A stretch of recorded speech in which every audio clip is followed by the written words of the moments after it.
Oh, wait a minute. I probably can, I suppose. Yes, I can keep going. Do you want me to? If you don't mind, that would be No, grand. not at all. Imhotep was not only attributed with the building of this, but in later times, when after he had been deified, it was imagined that he'd written books on architecture, books on medicine and so on, but books on architecture. And for instance, if one goes to the Ptolemaic temple of Edfu, and there the wall, the girdle wall surrounding the temple, on the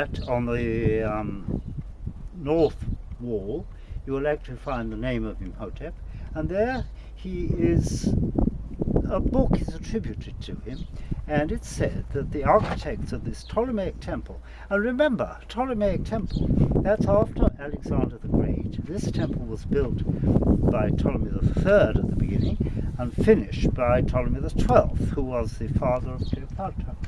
And so one's speaking very, very, very, very long after the time of Zosa. And there the girdle wall is said to be following a plan according to the book that fell down from the north of Memphis. In other words, they're trying to link the modern building, this great temple of Edfu, which of course is dedicated to Egyptian gods, to link that with the very earliest known architect, I suppose, in the history of the world, certainly in the history of Egypt. And it's a fiction, a very pious and very attractive fiction. And so this name of Imhotep, it just goes round, it circulates round the learned world in ancient times, and it's quite appropriate, of course, that the new museum down just at the bottom of the Saqqara cliffs is in fact dedicated to Imhotep himself.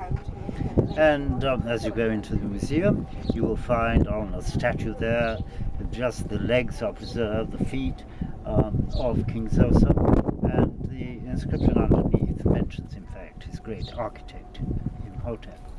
And when I first came here to Saqqara to work professionally, well, I was only a student, but sort of professional, and then the professor who was in charge of the dig, Professor Brian Emery, he later became more and more obsessed with the idea of finding the tomb of Imhotep, because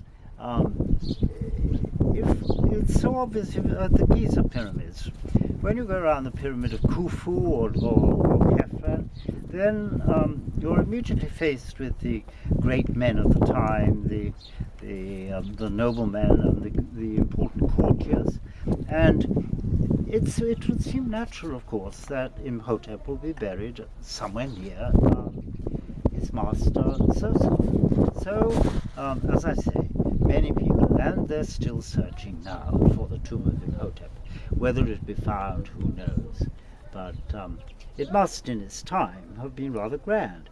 And in a way, it's perhaps surprising that it wasn't taken over in later times and made even grander, because, as I say, he became a god, and therefore he was a potent force in contemporary life throughout so much of Egyptian history. And one would expect the tomb to have been preserved and indeed magnified, glorified, and made more and more impressive. It has eluded archaeologists up till now completely.